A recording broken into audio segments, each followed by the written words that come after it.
right, welcome everybody who's tuned in to a brand new episode of Between the Flags live on the Bondi Rescue YouTube channel.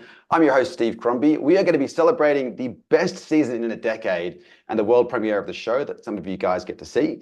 And also, we've had some pretty weird stuff going on. We've got some crazy resuscitations, reenactments, and a little bit of gossip about Reidy, which you'll find out about soon. A very good video on that one.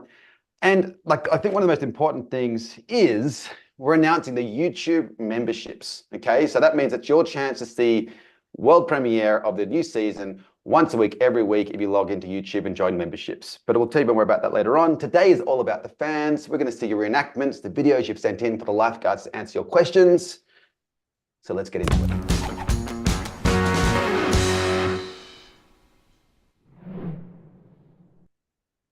All right, we're live on YouTube and Facebook, which is pretty exciting, right? So we're streaming out to many thousands of people. Speaking of which, what country are you guys from? Can you please put your comments in the description on the right here, on the right? There we go. And let us know what country you're from. Jeez. Okay, there we go. There's a lot of countries going on there. Okay, cool. So one of the people who's probably watching, her name is Liz Albany. Liz Albany has subscribed for YouTube memberships, which means she gets to watch every single episode live from her little phone or computer. So well done to you, Liz. Hopefully the rest of you get to watch that as well. And also later on this episode, we're going to be announcing a few winners of some of our competitions with the Bondi Rescue reenactment. So I want to make sure we introduce you to our guests, which we're going to roll right now. As I was making the announcement, there was one head that had just drifted off the sandbank.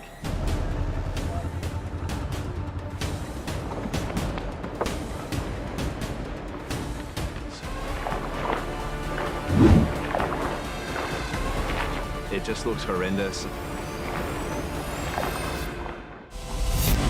Troy has spotted a very young girl drowning. Each passing second and each crashing wave reduces her chances of survival.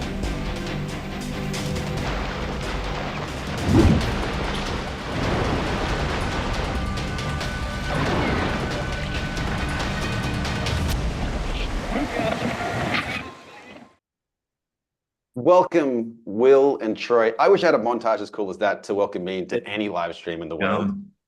But Troy, first of all, I haven't seen you on a live stream for over 11 years. So it's been quite a long time. I think we might even have a little frame of you from 11 years ago.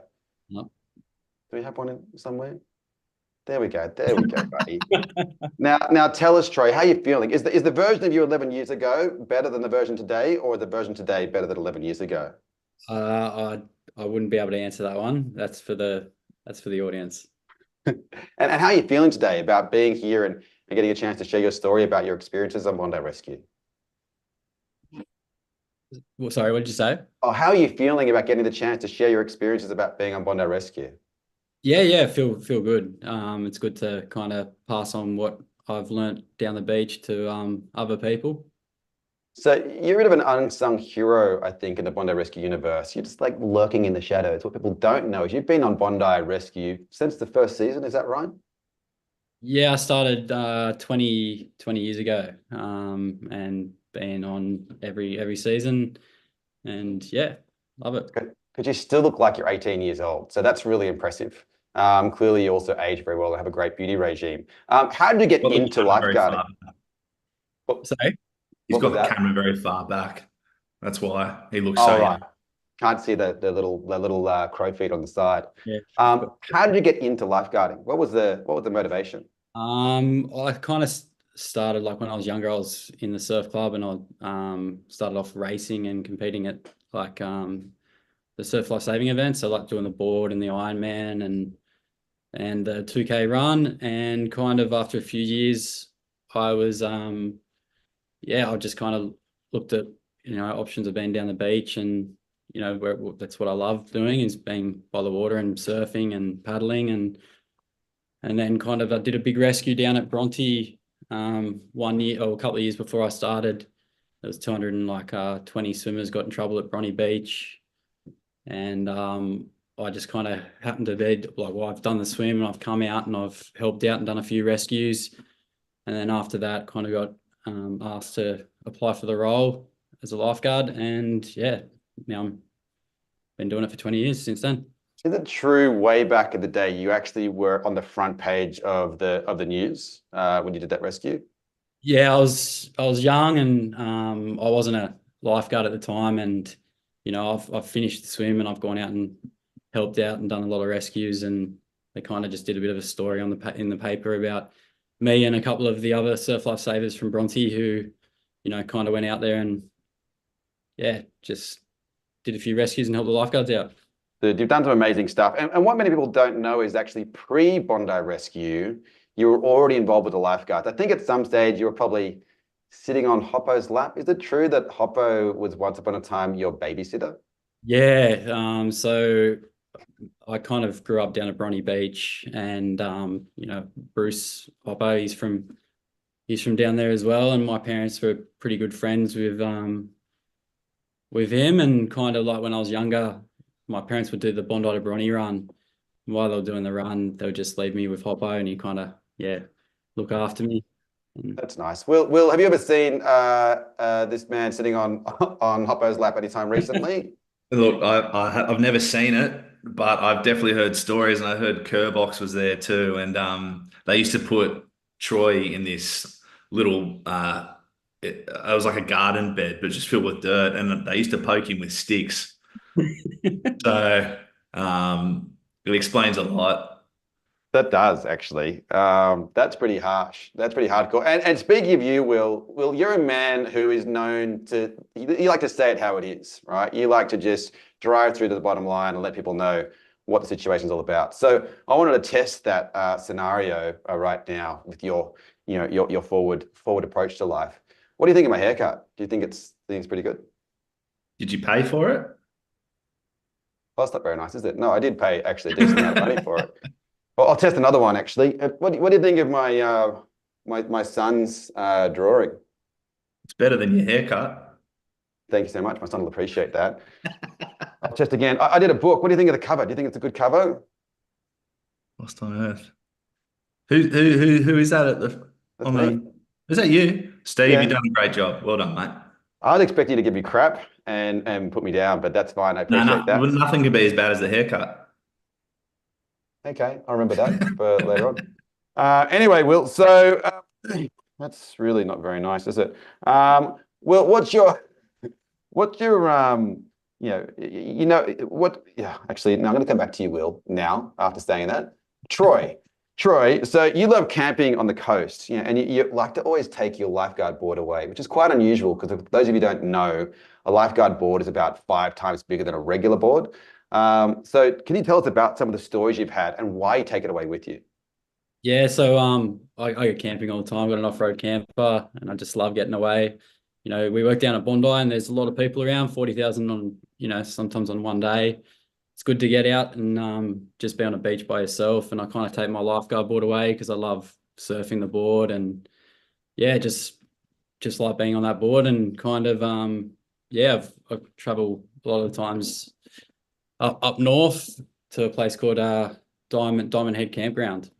Oh, my mum lives there. Crowdy Head. Yeah, Crowdy Head. That's actually where my mum's just been living as well, just for like the last 2 years. So she just went across the last week, but that's where she's been. Yeah, Our mums are probably friends. We didn't even know that. That's very cute. And so when you go up to these places, do you do rescues? You just do it for fun, or how does it work? Yeah, I have done rescues a lot of the times I've been away. And I've done a resus when I was over in WA a couple of years ago. And then when I was up at Diamond Head, probably around about 3 years ago, I've gone out for a paddle. I've come back in. I could see a lady screaming along the rocks. Her daughter was drowning, and I went out on the lifeguard board and kind of just got her right at the last second. It's probably up there one of the biggest rescues I've probably done, even from the beaches, really, because it was just, I just didn't expect it. It was just out of the blue, just someone just screaming, and it was just got her by a fingertip right at the end. Mate, that's actually really, really amazing, Troy. The fact that you take this so seriously, that you carry your responsibilities with you when you go away on holidays, that's a pretty impressive thing. I feel like we need a beacon on you so we know where you are at any time. So if we need a rescue, we can just ping Troy and he comes to the rescue. That's pretty impressive. yeah, I would be speechless too, because I think that's a pretty amazing thing that you do. Another quick question, like when you're going away, like when people go to Bali or go on their surf trips, like do you take that board with you? Because that'd be pretty hardcore if you took that on a plane. No, but I would like to try. I'd like to try to get on a plane one time. I don't think they'll let it on, but give it a go. Yeah, right. Well, it's very impressive, man. And Will, now coming back to you. Yeah, okay, I'll try to be nice to you now, Will. Now, Have you are... comment? What was that? Have you healed from the comment? I have. didn't mean to I hurt think your feelings. I'm okay about it.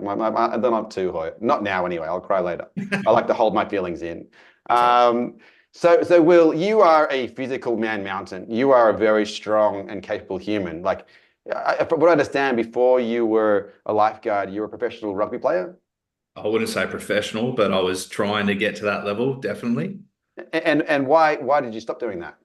I had too many injuries, so I had too many concussions, and then which led to a bleed in the brain, which was unfortunate, and constant dislocations of my shoulder. Oh, that sounds very painful and a great reason to not do it. Luckily, it doesn't seem to have impacted you too much in the way you pronounce your words and stuff like that. So it doesn't seem like you had too much long-term damage. Thank you, Will. But now, Will, another thing I heard that you like to do is, so for those of you who don't know what a kiwi fruit is, it is this. I heard that you actually eat kiwi fruits with the skin on. Is that true? Yeah, mate, just like an apple. It saves you from cutting it up and then getting a spoon and scooping it out. Just take a bite out of it. There's nothing wrong with it. That's interesting. Now, Troy, are you into eating kiwi fruits with the skin on? No, I don't. No, definitely not. Okay, I'm interested to know what people from home think in the comments about eating with the skin on. Can we see that in action, Will? It's a good kiwi fruit too. Don't you think, Troy, it looks very much like a hairy ball to you? Yeah, I'm definitely not going to have a go. I'll try it just because, Will's doing it. I want to be back on track. If you eat it, you got to finish it. Very important point, Will. You got to finish what you started. Exactly right. Having a hairy ball in your mouth. Yum, yum. All right. Well, I think we're going to go into the fan Q&A. So some of the fans have questions for you guys. We've got heaps of amazing video questions that people have sent in. Sorry for the kiwi fruit in my mouth. Very nice, though. People have lots of amazing questions for you. This question is from Daisy from the UK.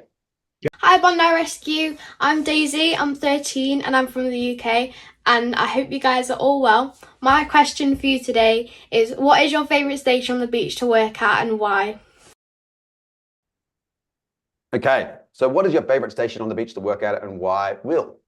I'm probably going to have to say just monitoring anywhere between the middle part of the beach to the south end. On a busy day, you just want to be where the action is. You want to stay busy. You want to just keep doing the best job you can. And you just want to stay busy because, long hours on the beach, time goes a lot faster when you're doing rescues and you're in the thick of it. So I would say middle all the way to south where all the action is. That makes sense. The south is where all the backpackers are for you people at home, and the north is sort of where the locals more broadly hang out. So therefore, there's lots more unprepared people. It's a bit wilder down in the south end as well, typically as well. Is that right, Will? Yeah, way wilder. Awesome. But yeah, that's what we train for. That's what we enjoy, and I know Gonzo as well, especially loves the chaos. So we embrace it every day, and we live for it. Primal beings you are, living in the chaos, living in the moment. I also am a fan of that. Now, Troy, he referred to you as Gonzo. That's a nickname, but Troy sounds much better to me. Troy, what's your favourite place to patrol? Yeah, it would have to be the same as Will. The south end of the beach. That's where it's all happening, and I like getting on the board, so that's where you're more than likely going to be going in and out all the time. So yeah, I like the action. Beautiful. Now, guys, this season we're going to come back to more questions later on, by the way, so stay tuned. We might be featuring your question. But now we want to go to a few snippets of the new global premiere of the show. So we're going to roll to that now. Troy, straight in front, buddy. Quick, fast as you can. There was a gentleman floating across the bank, head down. I was waiting for him to put his head up and take a breath of air and do some movement. And then he didn't move. Sends off to Noah. Yeah. I need you back here, buddy, straight in front of the tower. By the time Noah arrives, Troy has already joined the rescue effort. When I got there, a member of the public's taken our lifeguard board out. On the board. 1, 2, 3. And was trying to put him onto the board so they could carry him back to shore. Okay, everyone on the side. Grab this one, just lift him. He was foaming from the mouth. Gotta lift it, the fin's gonna hit. And I could see no signs of life. Defib. No, defib. It's pretty much the last person to get a handle on the board and help carry him in. Keep going.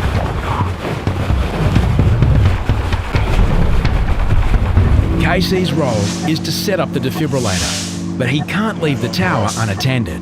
Jack, can you take down? In that situation, we were lucky we had Jack, who could take over the tower. Off-duty Jack is suddenly in the hot seat. Jack, oh yeah, yep. To be just thrown into the tower, it was, 0 to 100 for me. Ambulance, please. Keep going, keep going, keep going. When a major incident happens, you kind of know your role straight from the start. So while we're out in the water, Casey's getting all the defib and oxygen ready. A defibrillator monitors the heart and, if needed, delivers a powerful electric shock to get it back into normal rhythm. Go right up, we're gonna keep going. Keep going, keep going, keep going. He was probably around about 160 to 180 kilos. Gotta get out of the water. Seeing it was low tide and he's been washed onto that shallow bank, it was a lot easier for us to get back in. Keep going. Otherwise, I don't know how we would have got him back in. I got him. Now, put it down, put it down, put it down. Put him down, put him down. Okay, down. Off this side. Get the board out of the way. No one knows what happened or how long the man was face down in the water. Every second is critical. Okay, he's breathing. So we've rolled him onto his side. No, he's not. We've drained the fluids out. Okay, now rolling back. Rolling back. Help me rolling back. Check his pulse. A bystander says he's a medical professional and tries to take control of the situation. Oh, I do. I'm a lifeguard, it's all right. Let me take Okay, you can do it. Yeah. Troy is having none of it. We have something. We can't be sure that this person is a doctor. Is oxygen on? So what we do is trust the training that we've been put through. 23, 24, 25. And we also know that we can work well as a team to bring this person back to life. That is pretty insane footage. Now, for those of you at home want to watch the rest of this episode, you can sign up for YouTube memberships to see what happens next and see the new episode next week. But coming back to you, Troy, what was that like for you being in that moment, being so responsible for that situation? Yeah, I was up in the tower and I was kind of just putting my sun cream on at the back of the tower, and so I kind of wasn't aware of what I was actually going to before I ran down onto the beach. And when I'm getting down there, you could see that it was someone unconscious at the back. And what happens is you just go into work, into your work mode, and your team's behind you. Just had to get him back to the beach, and I knew that we could do the best with our team. We'll just do the best job we can. It's really impressive what you guys do and how coordinated you are. And is it often a situation that regular beachgoers want to jump in and try to help you? Yeah, there's a lot of times down at Bondi, you got local surfers who go out and help, and then you've in this instance you had members of the public who were literally just sitting on the sand, just running out to try to help, which was amazing. And if it wasn't for the members of the public, we wouldn't have been able to get that guy back to the beach, and he probably wouldn't be, still around today. And how do you stay calm in a situation like that? Because, when someone's life is at risk and you're responsible for that, and there's people running around and not even aware of how serious it is, how do you deal with that stress? We do a lot of training. We do a lot of scenarios, and I also I think breathing is one of the most important things. Is even when you get into the whatever medical emergency it is, you're kind of just a few steps out from before you're going to get to actually do the first aid or the resus or whatever you're doing.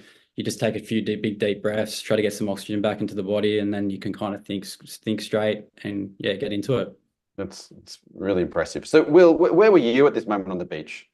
So when this was all going down, I was actually at the Northern Flags there was a real, like the flags were in the best place they could have been and they were still terrible. And people were just getting swept off the flag. So I was just like rotating patients, just in and out, in and out, in and out. We had a buggy breakdown. So it just, everything hit the fan. And then I looked over, I was trying to radio the boys to be like, I need some backup here. Jack was up in the tower and he just said, mate, you're on your own. The boys are doing a resus. I look over and there's this massive ring of death around the boys doing the resus. The beach was packed, but everyone from the beach had flocked to where the boys were doing the resus.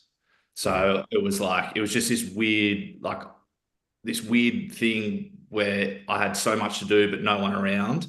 All the boys are doing the most hectic resus, but I was the only lifeguard on the beach taking care of the rescues. And it was just like, I felt terrible because I wanted to help the boys out on the resus, but my job was to do the rescues. And it was just like, it was a really weird, 30 minutes of hard work where I didn't know where to go or what to do. So yeah, it was crazy. It looks crazy. And for you guys to do this, we talked about your training. Like, what level of training do you need to do? It sounds like you guys regularly get updated in how you train and how you operate. But yeah, what training do you, for those of you at home, to understand how skilled these guys are? So like we have an hour training every day, and so you can either go up and you do some gym work, or you can be out there doing a scenario in the water, on the board. We're just always doing something every day. We're always training, and we're also every day we come into work, you're also putting a scenario in your head before you even before you even kind of have to deal with something like that. You're kind of putting scenarios in your head, so you're kind of ready for it when it does happen. We also do once a year, we do our research for our first aid, advanced resus, and all our spinal management. So we go through all that as a team, and then on the job we do a lot of scenarios, a lot of jet ski training off the rocks, where we throw a dummy in and we go out there and we do rescues and bring them back in, and just go through all the stuff what we've learned. That's really cool. Now I'm going to move on to one other quick question before we roll in the next clip, which is, first of all, by the way, you sound like Tom Cruise in Minority Report, like preempting accidents before they happen. It's very impressive. So, Will, this has been called one of the biggest seasons ever. Why is that for the fans at home? Because it sounds a bit like hyperbole, but I'd like to hear it from the horse's mouth. You being the horse. Yeah, no. Look, this season just gone, it was huge. Like, it's been a build up since COVID. The beaches are shut down. No one could come in or out, all that kind of jazz. Everyone knows what it was about. And I think it's just been a slow build up, and we just had a string of cracker weather. And the Bondi was back to the way it was, back in 2019, 18, 19 and prior. Like, it was just heaving, and we had really bad sandbanks. We had really gnarly rips. And then on top of that, we had big swell. So it was just a cocktail of chaos, and it was great. Cocktail of chaos. I think it was 120 rescues in a single day, which we're actually going to roll a clip from that. And for those of you at home that want to watch the full episode, it's going to be going out this Friday on the Bondi Rescue YouTube membership, so make sure you sign up. Let's roll that clip. Mid-afternoon, Chapo is directing traffic at backpackers. No, buddy, go over there. Can you go back in? Very dangerous. Or is it more like herding cats? Up, lay down, lay. Move up there. Walk. Matey, I just rescued you. It was a very unique day. Like, you don't do them any busier. Up further. Backpackers was just on fire. It was just ferocious, and there was not a lot of niceties going on. There's a strong rip here, so move, walk. No, don't nod, move. No, mate, you're a lot heavier than her. Yeah? Rescue after rescue after rescue. You got to be careful out here. It's so dangerous. That's why I know swimming, but that was a little bit complicated. You don't know swimming, mate. On a day this busy, tragedy can strike in a heartbeat. Chapo spots 3 children struggling in the powerful rip. Hey, kids. Hey. Are you all right? I don't know how old these kids were. Like, they could have been 7, 8, and 9. All non-swimmers. They fall into a howling rip, and I'm on the jet ski. I want you to grab onto this. There's 3 or 4 in the water at Buffy's. Grab on. Normally, you just flick the mat so they can climb up on the jet ski, but they're holding their sister up to me, so I put it in between my legs, which is just out of the ordinary. Sit in. Grab on. Yeah, grab on. The other 2 kids were under the mat. You can, where is she? They're drowning underneath the mat. Chappo has to make a split-second decision. Oh, Chappo's off. I had no other option except to bail. The child now sits alone on a machine weighing 200 kilograms. So, Will, in the history of your time on Bondi Rescue, have you ever seen that happen? No, I haven't. And, you know, Gonz can attest to this. You very rarely see Chappo, I wouldn't say he was panicked, but you very rarely see him get to the level that he was just at. So that's an indicator of how hectic the season was, and in particular, how crazy that day was. But in the instance of Chappo jumping off the ski in order to rescue these people, you never abandon your craft. But these kids, you know, they were up the creek without a paddle, and Chappo was the only one who could do anything about it. And thank God he did what he did. That's really intense. So, do you remember how many lives you saved on that day? It's all starting to blend into one that summer that's just passed.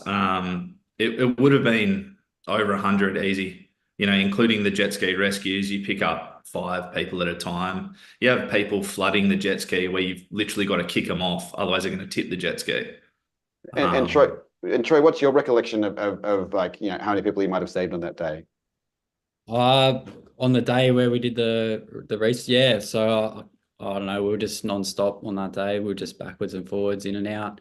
Even when we did the resus, like, you know, I've gone from just doing it straight into a rescue straight after it. So yeah, it was a busy day. And that day with Chappo, you know, he did an amazing job on the jet ski. Like, he's one of the team leaders down there. He's been there for just as long as, he's been there for 21 years. So he's been there for 1 year longer than me. And he's a great lifeguard, and he definitely showed his skills jumping off the ski and saving that girl. And Troy, you know, has the show had an impact on the amount of rescues that you need to do down at Bondi Beach each year? Because the show's been running for almost 20 years now. You know, from the amount of rescues you did before until today, has that changed much? Yeah, like when I first started, like around the Christmas, New Year's, we'd probably average around about 150 to 200 rescues a day. And then, you know, the biggest I think was around 400 rescues in one day. Wow. And, you know, we've gone from 4,500, 5,000 rescues a year to, like, you know, I think around about 1,000 to up to around about 1,500 this year. So, you know, like, the show's definitely helped out in a way of getting the awareness out there. And I also feel that, you know, the way that our equipment's evolved as well. We've got 2 jet skis, 2 really good skis, and 2 bikes now, where we used to kind of man the south corner, like you'd just be on the water's edge without a buggy. So you'd be running from, say, 3rd ramp down to the south corner or into backpackers. So you just didn't have that you know that bike to get the speed down there to get there quickly. So you had to run. That makes sense. So the equipment's had a huge impact. And you guys both, you know, Will and Troy, you've had a huge impact around the world, people's understanding of water safety, which is really amazing to see, not only the rescues of people you've saved at the beach and how that's been reduced, but no doubt probably impact around the world. Very hard to measure, but definitely have impacted those people. If everyone wants to see the full-length episode, you want to log into YouTube memberships, become a member, be a head lifeguard, and then you can see that whole episode play out this Friday. We're actually going to roll to another surprise clip of this season. An old friend returns. There's no one like Andrew Reidy. Don't go in that hole. Guys will 100% appear on Bondi Rescue if you swim in that hole. Really good on a megaphone. Reidy never shuts up. Guys, there's 2 dangerous current signs. Not 1, but 2. You can't miss both of them, surely. I try and make my megaphone announcements fun and interesting. Guys, spin around, have a look at those 2 yellow signs. Swimmer and the cross. But there is a serious reason behind it because I genuinely don't want them to drown. Me saying no, no, no, no, no. That means no, no, no, no, no. If I can get them out of the water and down to the flags, I've been successful. Do you like that? Good one, eh? You make yourself love, mate. I try and mix them up a little bit. Yeah, I can tell. And like any good performer, Reidy always makes sure to check the mic before starting his routine. Before Reidy makes an announcement, he makes 3 blows into the megaphone. So,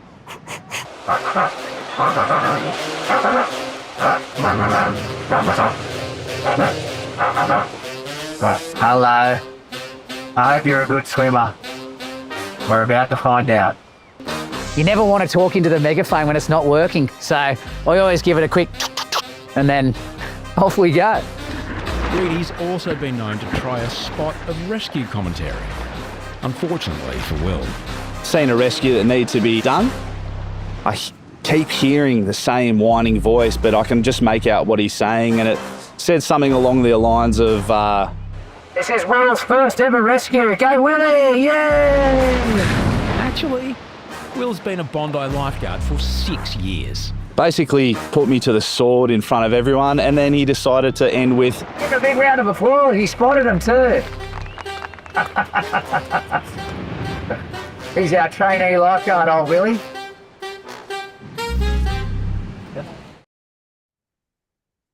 So, Will, it's very clear that he liked to hold, a mic in his hand. What's it like having him back? Yeah, it's punishing. I would rather him when he was on leave. I'm still partially deaf in one ear from having to listen to his crap all day. His voice sounds like worn out brake pads, and his face needs an iron.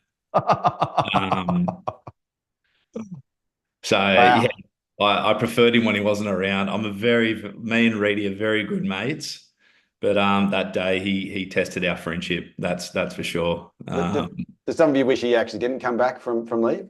Oh yeah, I could have done a day without him. That would have been great. I love the bloke dearly, but I tell you what, when he puts you on show in front of the whole beach, you tend to want to rush him up a bit.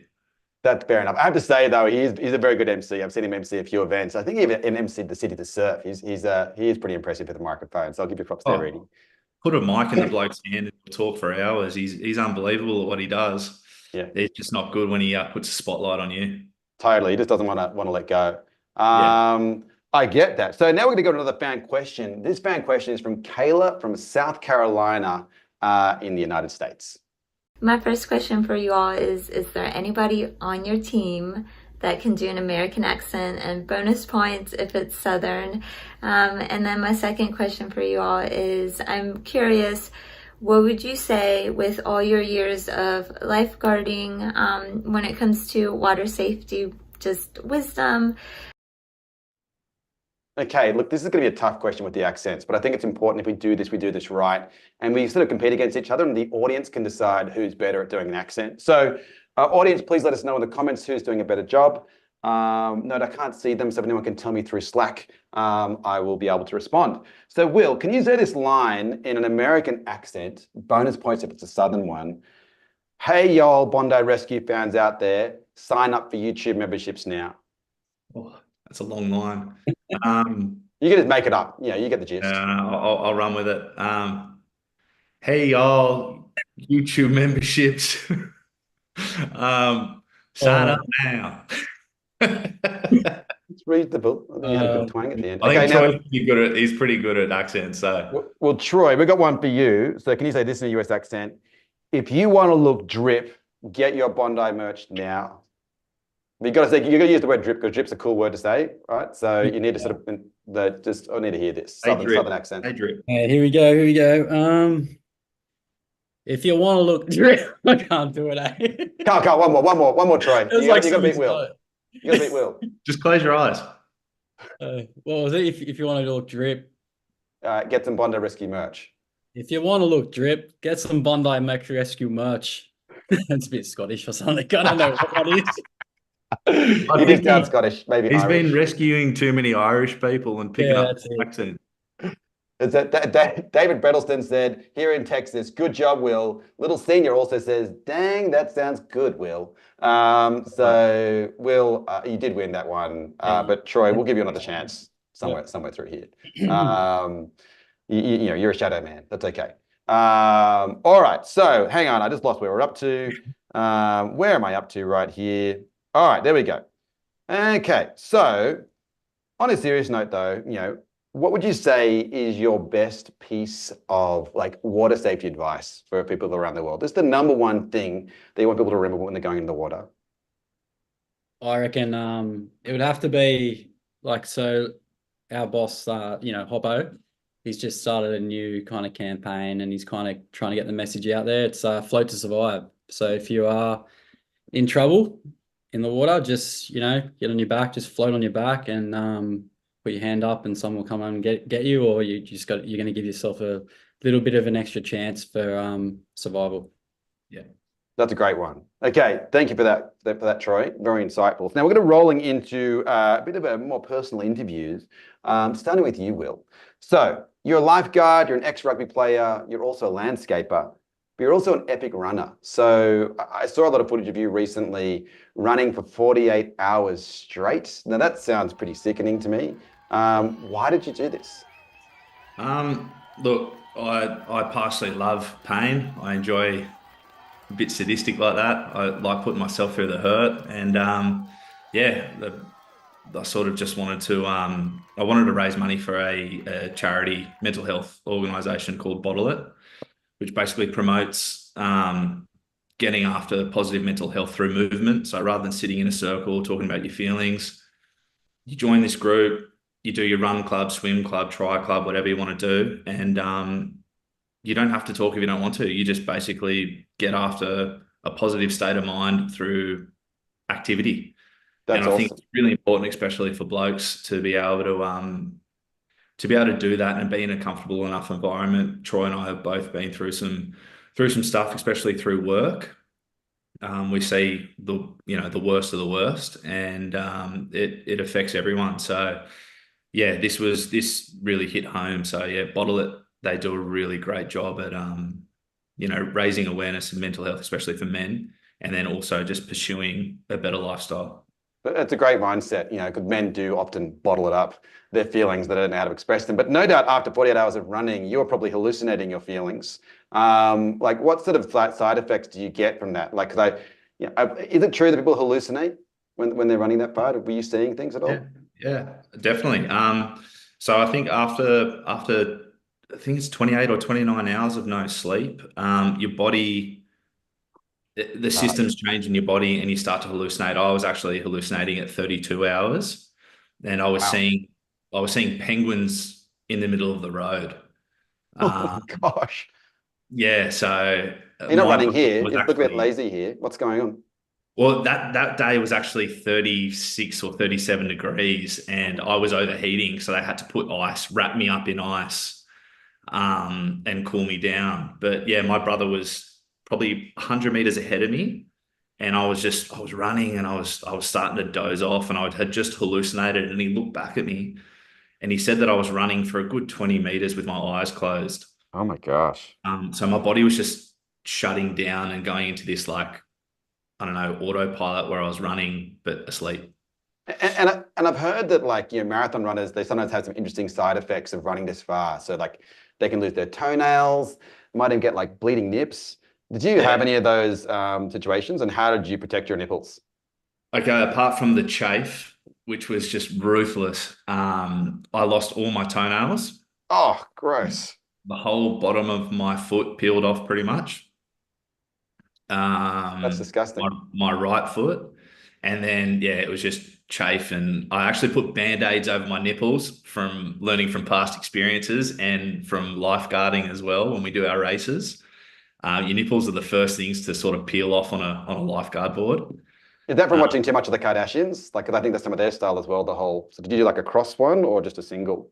No, I just do straight across. The Botox is next and the fake lips, that'll come soon. You don't need it. It's all part of being in Bondi, I think. Just the way they are. Yeah.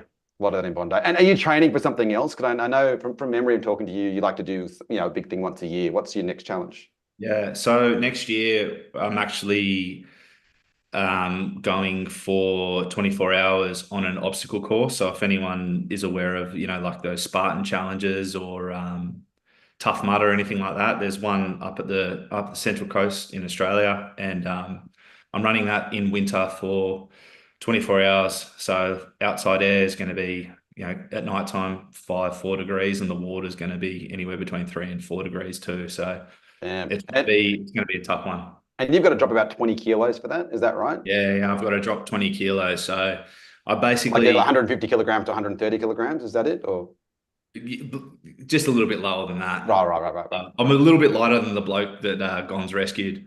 Right. Yeah, no, I've got to drop 20 kilos. So my coach John, he's instructed to turn me into a gymnast. Got it. He's in for a big task.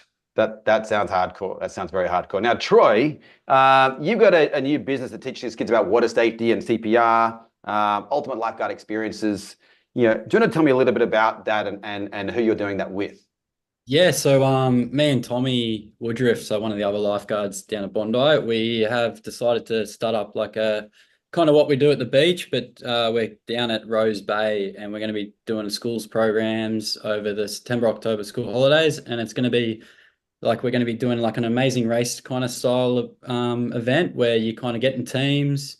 You you got little maps, and you got to go to locations, and you got to do first aid and learn resus. So there'll be a mannequin in the bush or something like that where you got to pull it out and just learn how to and do CPR, and we'll demonstrate all this stuff beforehand, and so it's kind of a fun way of learning how to do first aid and how to save someone's life. That's awesome. That sounds amazing. A mannequin in the bush down in the Double Bay region. That sounds an interesting practice regime.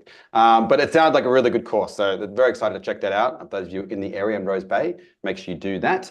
Now we're going to go back to the fan competition. So we asked you to send in your best recreation of your favorite Bondi Rescue moments. Now, I do really love these videos. We used to do a lot of these, a long time ago. I think we should bring it back a bit more. So, boys, Troy and Will, you're going to be the judge of these videos sent in by our viewers, and whoever wins gets some free Bondi Rescue merch. And I believe, Troy, you're also going to be throwing in a t-shirt and a hat from your new company. Is that right? Yeah, I'll throw in this hat here and the shirt, and I'll even throw in this jumper as well. Oh, so, dude, you got to sign it, and make sure you sign that too. So we're going to roll into the very first clip. We've got a ton of entries. Are you guys ready to judge? Okay, so the very first. Yeah, let's go. You ready? Okay, the very first entry comes from Jordan in Australia, recreating the infamous skater rat. That's good. Is that a koala? I can't say what it is. I think it's a koala coming out of a bucket, but I think that's a very good reenactment of that one moment that's Jesse Pollock with one of the bravest men in the world suddenly seems less brave just for a split second. That was very fun. So that's a good one. Any reaction to that, boys? What was that? Your reaction to that? How do you feel about it?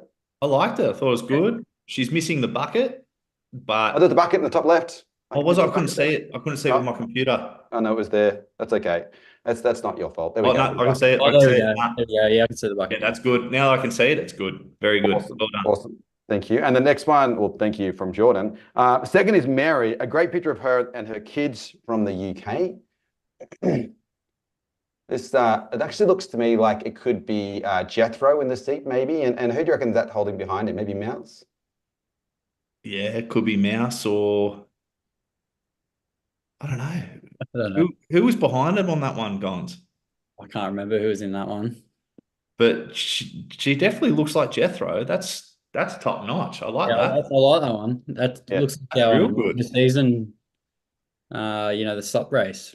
It is a good one. We got two more. So thank you very much, Mary. Now we've got Kelsey from Arizona, USA, who's also reenacting the rat scene. Seems to be a bit of a crowd favorite. A rat in the skatable? Nah, that's not in the manual.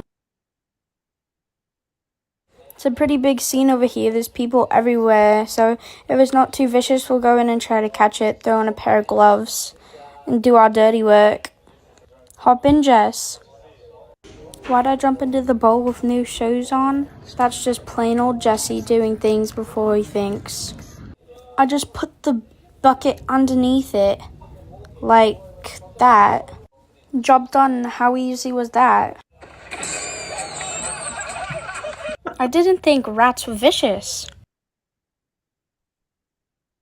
There was a lot of effort that went into that. I love that one. I respect that. That's sick. That's my pick so far. Yeah, yeah. Kelsey, I like the that was live action. Kelsey's got it so far. She nailed it. Even all the VO as well. She really nailed it. I thought that was really good. Well done, Kelsey.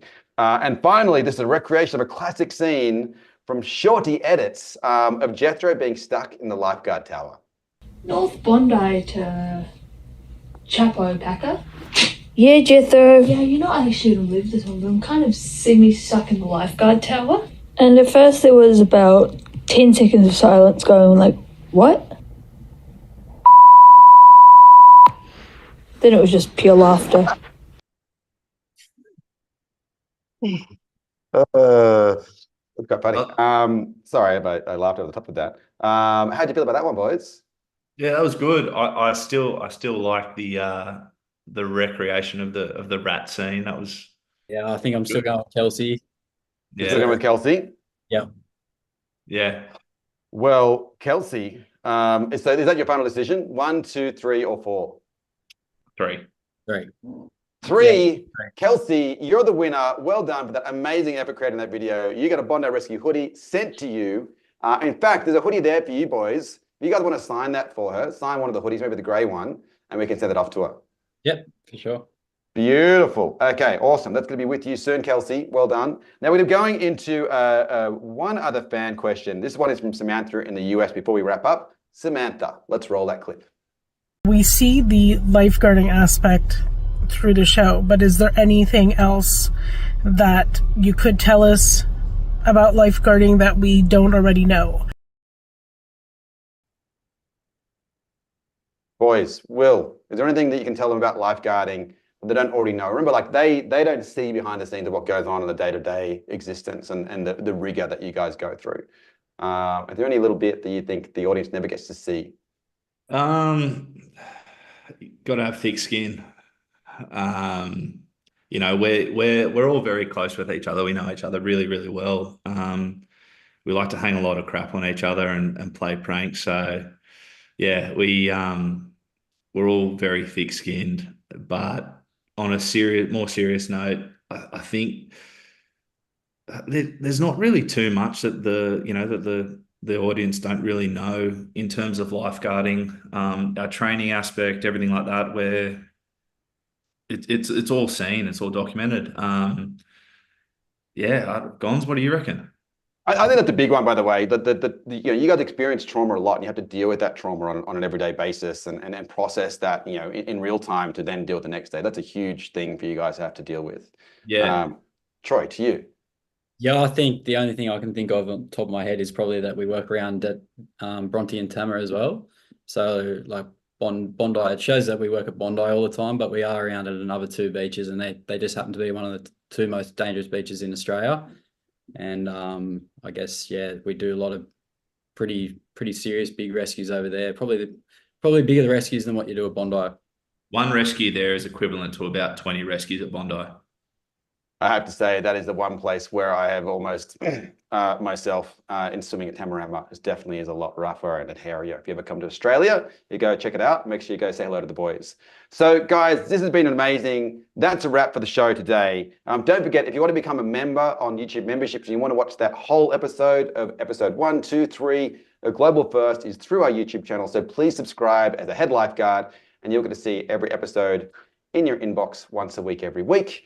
Links is in the description below, by the way, as well. And how do you feel that went, Will? How was your experience in the live stream today? Loved it. Great. The questions were awesome. The scenes that everyone done they were awesome. Everyone's done an amazing job. So absolutely loved it. Excellent. And how about you, Troy? I'm just flicking my hair. I was waiting for you to mention me, but that's cool. Don't worry about it. Troy, how about you? Yeah, I think that was perfect. Yeah, really good. Hopefully everyone out there got something out of it. And yeah, thank you for having us. Cool. Well, thank you very much to everyone who has tuned in. Thank you for being involved. Thank you for the Phantom making this exist. If it wasn't for you, the show would not be able to exist. So please continue to share the show with your friends. Tell the world about it. Maybe one day we can do a show in your country. Ping us through the channel with any ideas and questions. Thank you so much for tuning in. Go check out Bondi Rescue memberships. Thank you very much, Will and Troy, for your time. You've been amazing. And have a wonderful day. One thing before I forget. Yep. This was for Kelsey as well. Sorry, I forgot to say that. You won the shirt, the Ultimate Lifeguard X jumper, and the hat. So that also goes to you as well. Beautiful. Thanks, Troy. Lucky lady Kelsey. Have a wonderful day, everybody, and farewell. Enjoy. Thank you.